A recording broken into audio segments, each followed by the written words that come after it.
job that goes around just chopping people up? Well, the feds or whatever heard that he's gonna be here today, so they set up a trap for him. Hello everybody, welcome back to Screenstars. I'm here today to bring you my review for M. Night Shyamalan's new film, Trap. The film is, of course, written and directed by M. Night Shyamalan, and it stars Josh Hartnett, Ariel Donoghue, we have Salenka, Shyamalan, Alison Pill, and Hayley Mills. Right, okay. I'm presuming most of you see the trailers. Essentially, this film focuses on Josh Hartnett's character Cooper and his daughter Riley. He is taking her to see a concert for a popular pop singer called Lady Raven. Whilst at the concert, he noticed that there seems to be an awful lot of police presence and FBI, and this kind of triggers his curiosity.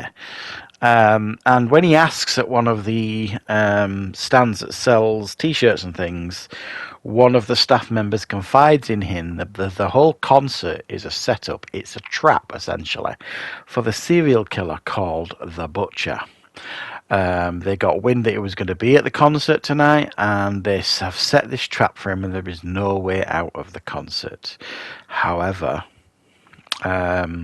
what we soon learn is that Josh Hartnett's character Cooper is in fact the Butcher himself, and he has to kind of use every trick in the book to try and get out of this so-called trap. Right, what are my thoughts on Trap?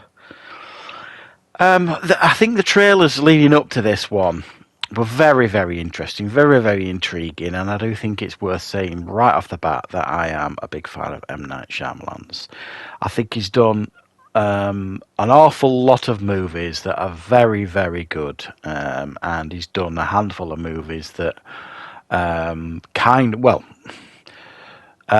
almost ended his career at one point early on, and then he obviously came back with Split and things like that, and he is back now, arguably more popular than ever. And I really do enjoy his movies. I liked Old, I like Knock at the Cabin, Split, Glass. I mean, you name it, he keeps churning them out, and they've all got, you know, that real interest behind them. They all kind of touch different genres, and they've got a real interesting hook.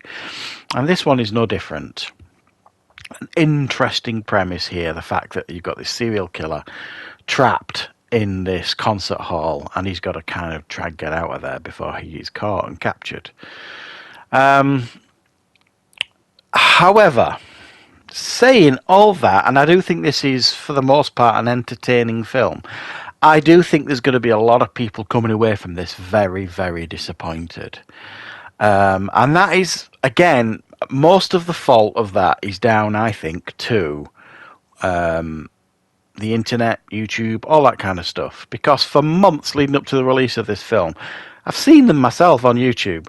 There's been all these theory videos. Oh, he's not really the Butcher, and oh, this is going on. Oh, I've noticed this. Did you notice that? That must mean that this is happening, that's happening. They're all waiting for or expecting to be this incredible twist in this film that's going to turn the film, flip it upside down on its head, and everyone's going to be like, wow, what a genius move. That's just not the case. Now, as I've said, part of that I do think is for these people that go out there and make these theory videos on the internet and stuff. And part of that is down to M. Night Shyamalan himself, because, you know, it's kind of become his signature to have, like, these massive reveals or twists or whatever you want to call them. Mainly in his earlier films, but also quite a few of his most recent ones of the last 5 to 8 years, if you like. And I think if you're gonna go into this hoping to get this massive twist, and you're going to be disappointed. Now, the reason why I'm saying that is because I was a little bit disappointed. The whole film, and I think hopefully I can maybe help you here. If you can go in this film maybe not expecting something out of the ordinary to happen, or a massive twist or whatever, you might enjoy it a bit more, because I was distracted through big chunks of this film thinking, oh, what's going to happen? There's something going to happen. That's not right.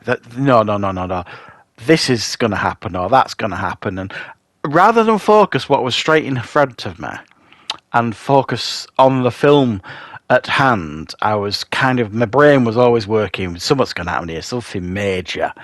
And I think it kind of ruined my experience a little bit. I'm not going to lie. So I think this film is going to suffer because of that. I've already seen people saying, "Oh, this is rubbish, it's garbage, blah blah blah blah," and I don't think it is. I think it's a very very well made film with some really high moments of tension.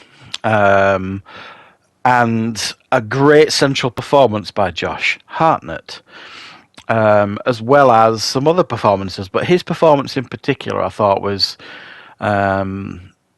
very good, very impressive, and I enjoyed his performance. The way he can kind of flip between, being loving father and this guy that's plotting and scheming and all this kind of stuff, and you kind of see the layers of his character come out as the film goes on and all that kind of stuff. And it definitely leaves it open at the end for potentially more, which I think could work. Knowing kind of what we know at the end of this film, it could definitely work in regards to that. It probably would make the second film more accessible. No idea if he's going to do a second film. It just leaves it open, if you like. So I personally had a pretty good time with this film, but there is definitely a tinge of disappointment because, if you like, you could argue that M. Night Shyamalan's tried to be as honest as he could with the trailers and things like that. I don't think he's tried to be particularly deceitful by, not giving us kind of what to expect in the trailers. I think he's tried to be as honest as he could. I think us as audience members have been kind of programmed by M. Night Shyamalan to expect certain things from his movies. And this is really, in a lot of ways, a very straight-laced thriller with an interesting concept, of this, of a serial killer trapped in a concert hall trying to get out and, thinking on his feet and all this kind of stuff. And there's a certain point in this film where the concert hall isn't the focus, and I felt from that point on, some of the wind came out of the film's sails a little bit. I think it's fair to say so. But saying all that, I did enjoy my time with this film. I do think it's well made. I think it's a decent film to add to M. Night Shyamalan's filmography. I just think it's probably going to be quite divisive as well in regards to fans of his that are going to watch his movies. So let me know in the comments what your thoughts are on this film, and I will of course be back with plenty more reviews and content on the channel very, very soon.